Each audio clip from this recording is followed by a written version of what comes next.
because it's podcast, so it's just audio, I guess.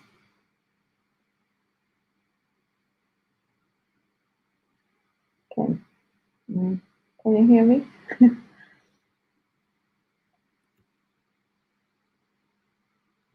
Hmm.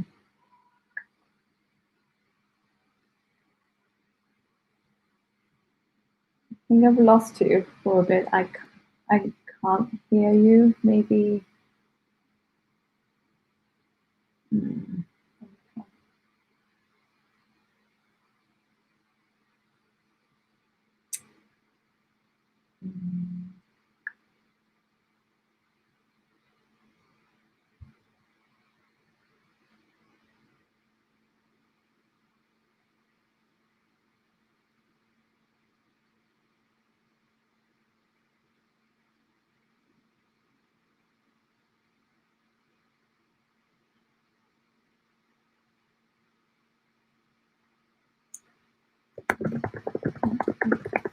Sorry, can you hear me now? Yes. Okay. Okay. Yeah. It's a little bit difficult, but we can try. Yeah. I think the audio is okay. It's quite clear when it has actually come through. So Yeah. yeah. Okay. First of all, thanks so much to be here to have this chat, and thanks for Giovanna's advice to interview you. That I know that it's a friend in common. So first of all, my English is very bad. So I think that maybe I will ask you to repeat sometimes your phrases. That's fine. English is not my first language either, so we'll make it work. And thanks for having me. Thank you. So you live in London, right? Yes, I do. Uh, how is to live in London as a developer and big data scientist? Yeah, interesting. I guess I have not thought of the question in that way. I guess living in London with that, maybe a bit of background on me, which can contextualize my answer. So before London, I was studying in the US in California for 4 years, Yeah. and I've done internship there.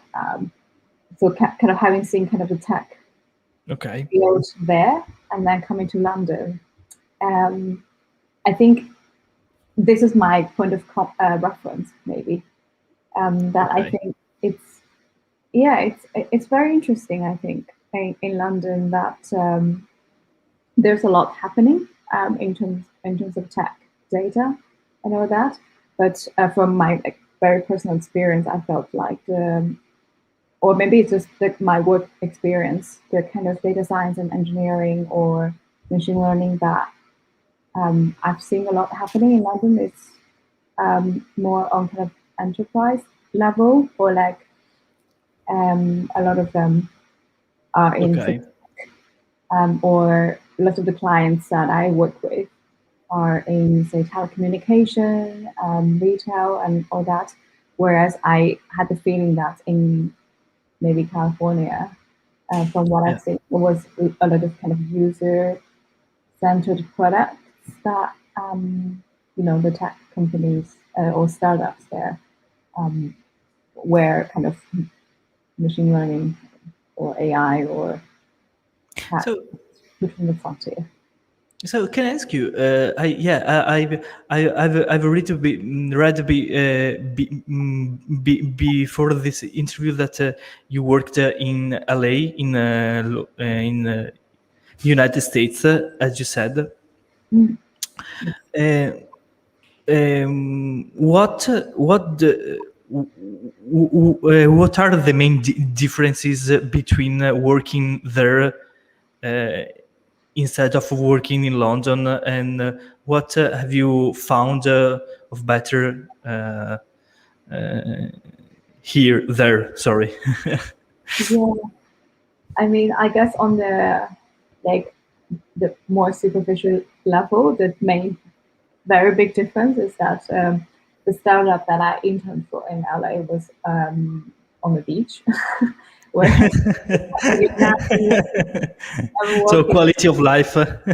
It's a bit different lifestyle. Here is in Canary Wharf. I don't know how familiar you are. It's kind of the CBD, like lots of like office buildings and surrounded by bankers. So it's a bit different vibe. um, but yeah, I think mainly it was when I was interning in LA, was not in data science. I was pursuing user experience design. So maybe that also, I think the experience is very different. So I think it's kind of really hard to compare. It's not really like Yeah. apple to apple comparison. But Yeah. yeah. Okay. So can I ask you? I know that you work in big data, and as you said, you have worked in the user experience area. Do you think that the big data area has to learn something about the user experience? Is there a problem of accessibility of data, of the big data? Is something there's something to do to make more accessible all these sea and oceans of data that in which we are drawn into. Yeah, yeah. So yeah, that's a really good question. I think from I guess my experience in both, I felt like my very short gig in user experience design or user centered design um, kind of left me with kind of maybe a way of thinking or framing a problem. So I mean now I'm working in a consultancy that specializes in AI, machine learning, and data. So a lot of times when we're meeting with clients, we're solving a problem that um, fundamentally or ultimately needs to solve, say, a business problem.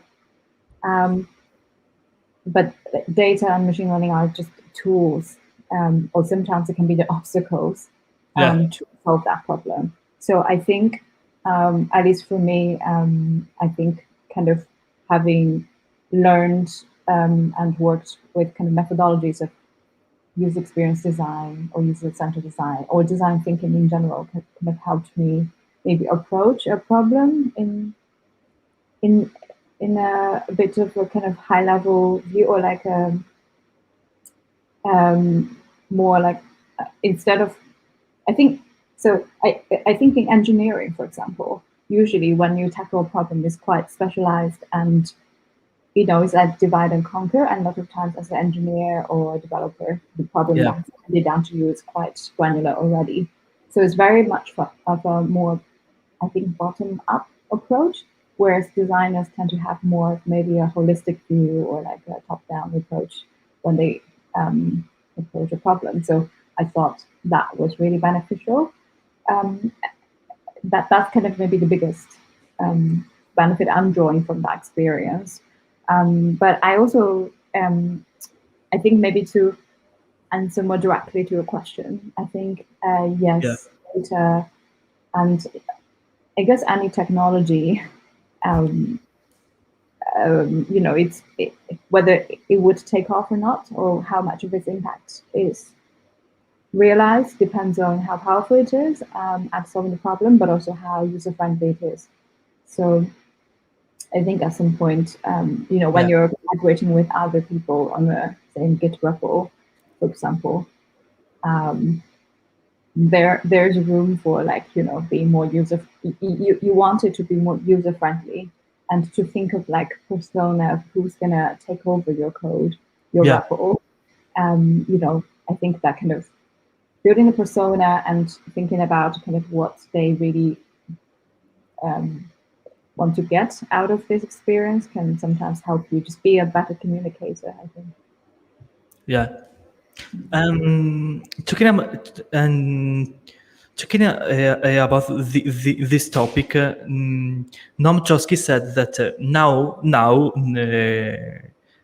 nowadays the people have problem they don't know they have. So we are we are dealing with a lot of problems that all the people doesn't know that they have. Do you think that the future challenges will be to make the people more aware about machine learning, artificial intelligence, and all the aspects? So I guess I didn't quite fully get the question. I'm guessing you're saying how there's unknown challenges. No, sorry. My question was, do you think that a lot of people, that the people in generally speaking, have to be aware of the impact of machine learning and all the intelligence, the artificial intelligence, and a lot of technology have to our life? I see. Yes, I think so, and yeah, I think maybe now already, but definitely in a few years, I think we already see the adoption of machine learning and AI just permeating in our daily life, right? Yeah. So I think at some point it's going to be kind of a literacy in that that probably is required of many people, if not everybody in society, to be able to kind of understand the world around us in a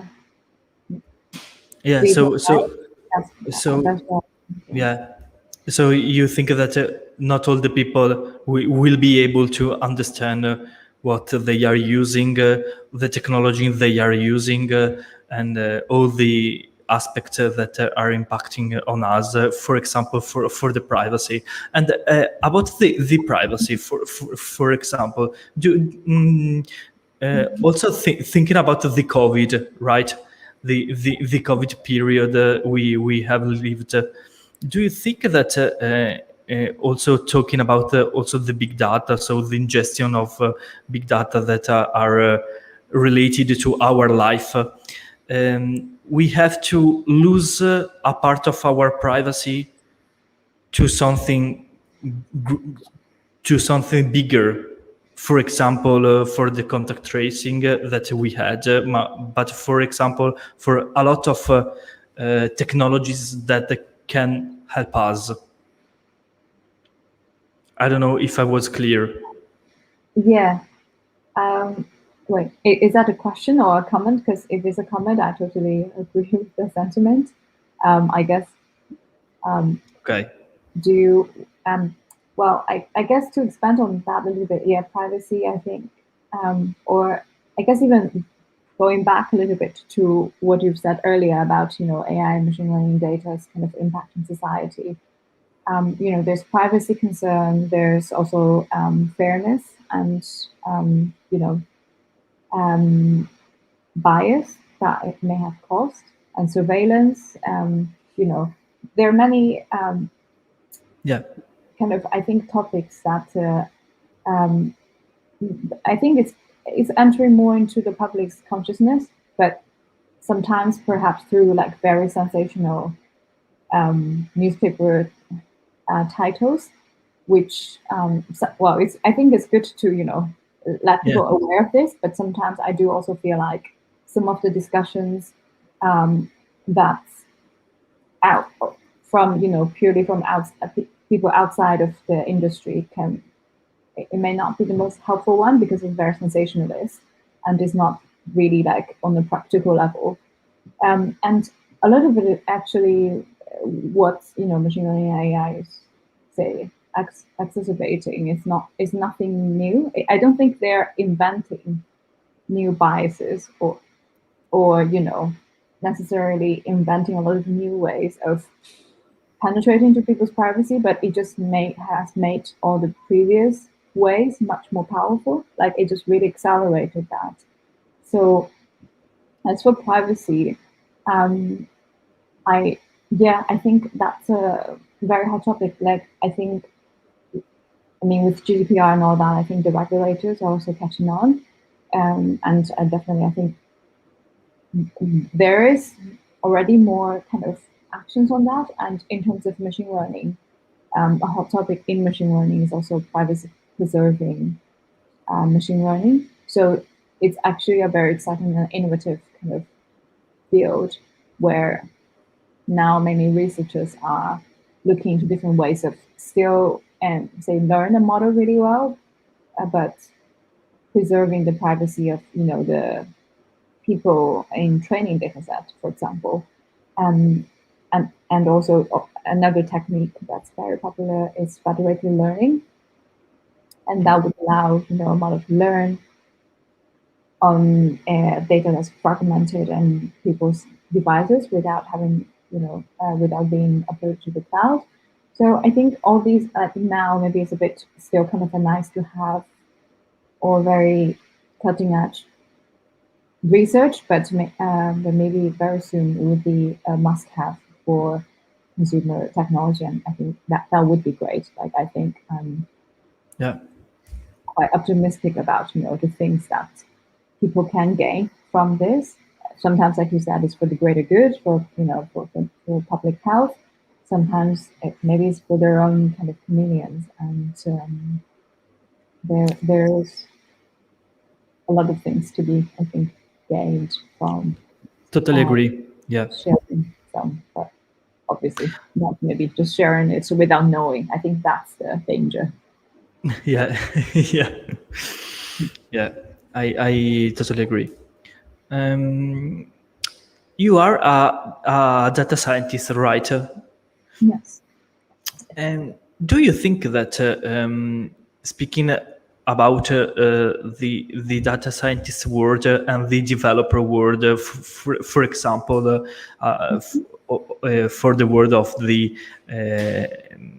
all the developers that make applications, right?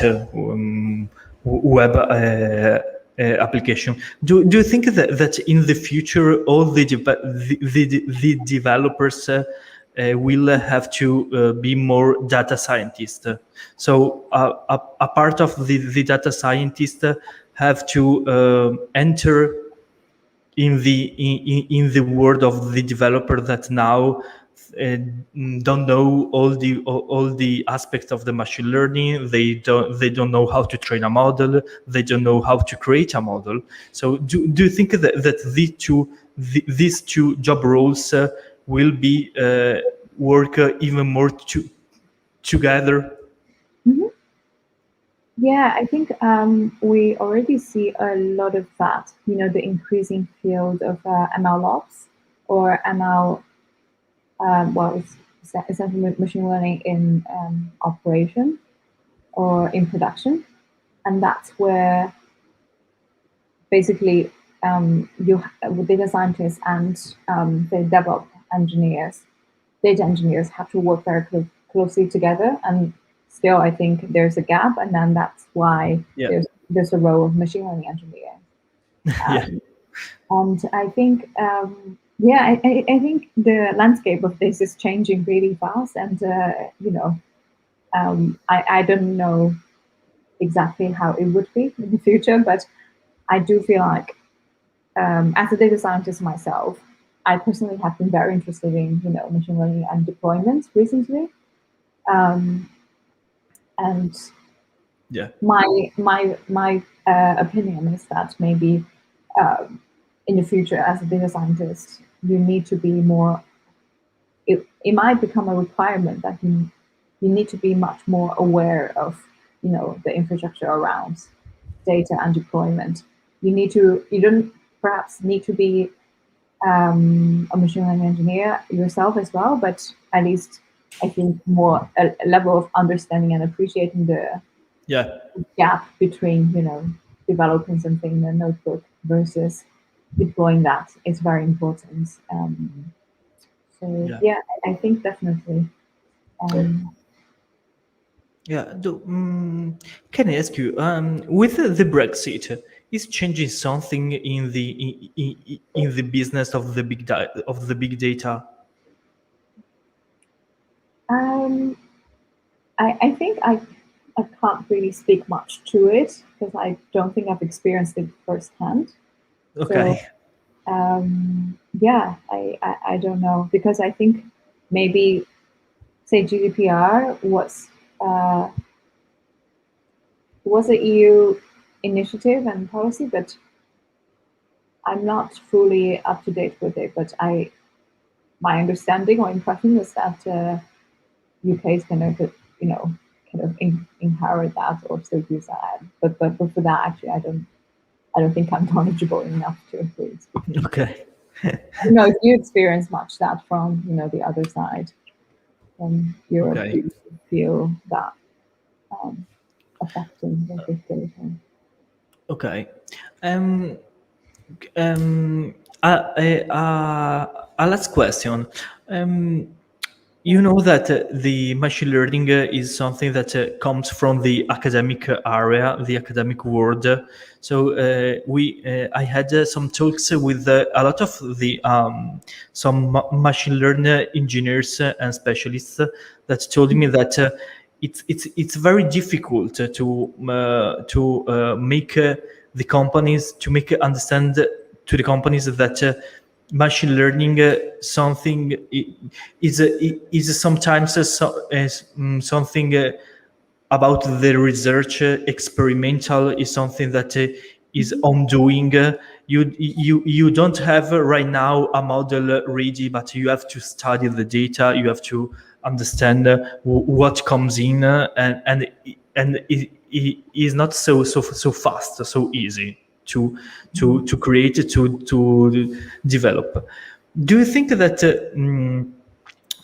is changing this aspect? So it's even more about it's even more far away from the academic area world and even more near to the company, the businesses, or or there's a lot of gap yet. Yeah, um, I think now from what I see and know, I feel like the field of machine learning has just or as a role data scientist, it has really branched out to be quite clearly like two kind of different functionality. One is research scientists, and they usually are in academia or more and more employed by really big tech companies. Um, and on the other hand, is the applied data scientist. So I think what they do is like more and more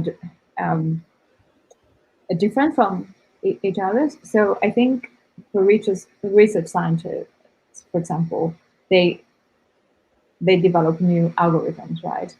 But for applied data scientists, I think so far a lot of it is really a lot of what we do is more like engineer, if you will, like implementing things rather than really you know experimenting with new Yeah. algorithm and all that. And I feel like that's perhaps more efficient for the entire industry as well. That not everyone has to reinvent the wheel and all that. However, I do think that there's more room for science or like scientific method, like you said, experiments and all that in the applied data science world. And I think if a company is more mature in their data science journey, then they typically are able to, appreciate that it's still different from engineering or like software, right? It's um, it's exploratory at the beginning, and um, also the kind of results. There's no guarantee of results. Yeah. Right? It's really depending on data, and it's something that perhaps, if you're more used to kind of software, that kind of like success criteria for that SLAs, then sometimes I do also see that it's a bit hard to kind of switch to the mentality. I see. Yeah. Last question. Yeah, if you had to make a provision about the next 10 years, for example, I don't. It's very hard, and it's not so easy to imagine the world in 10 years. Also, because we are. Getting out from an experience of the last 3 years very hard. Yes. But if you had to make a forecast about the future of the big data, the machine learning, and all this technology in 10 years, what do you think about it? What do you think will come? Yeah. Yeah, like you said, it's very hard to forecast. And so, actually, yeah, I'm not sure, but I think one thing I think I'm more sure of, or I would hope that it would happen, is I think for machine learning and AI not to be so mystified. Okay. I think, in the past, I think 3 or 4 years ago, when I first started working in the field, I can feel that, people, and by people I mean people who, like our clients who work with data, are familiar with data, but just new to machine learning, they have this either kind of they think kind of machine learning is going to be magic, right? Okay. And then the general public has the perception that machine learning is going to, make all the AI robots that's going to take all our jobs and kill us all very soon. And I think by now, I think in the industry, like already, people who have used it, tried it, are much more, machine learning is still cool, very powerful, but you also start to kind of also realize its kind of restrictions or its limitations. And it's very good at doing something, but it's also not as good at doing some other things. And people have, just kind of realized that, and also how to kind of govern the model, how to build infrastructure around it, how to use it. I think all that has kind of matured a lot, and I really think there's no reason for this trend in the industry not to continue. And I think also for general public as well, I think that's something I'm less sure of, but I would really hope that, I think maybe the barrier to having a more meaningful and informed kind of discussion around AI can be lower, that more people from different kind of disciplines can participate and really, talk about it beyond the superficial level. And I think maybe for the role, I'm sure for the definition of the role data scientist, it's going to continue to change. I think it's, it's very fluffy, the term, right? At different companies, data scientists do different things. And maybe it's going to be more solidified in the next few years. And I think perhaps the requirements would be higher, or it's the entry barrier perhaps would be a bit higher to data scientists as a role, and data scientists probably will be held more accountable for maybe the social implication, the business implication of the models that they've developed, and also the kind of technical depth of machine learning models they've developed, for engineers and all that. Because I do feel like as a data scientist, we've had a not easy ride, but in general, we have been we have got away with many of the kind of unintended consequences, but of the models that we've developed, mainly because it was so new that no one anticipated that. But I think now all these, mistakes have been made by data scientists in the world, and in the future, I think as a data scientist, Yeah, we will need to be I more really hope so, as you. yeah. So thank you so much. It's the little interview is finished. I thank you so much, Juno, for your time you dedicated to me. It was a pleasure to talk with you. Sorry Yeah, for my very bad English. I'm very sorry. that's not true. A lot of greetings also for Giovanna if you see her, and I see her soon, yes, when she's back from holiday in Scotland. okay, so have a fabulous weekend, and see you soon. And I guess you will be watching the England Thank you. Thank Italy you. game. And Thank you. Bye, June. bye bye.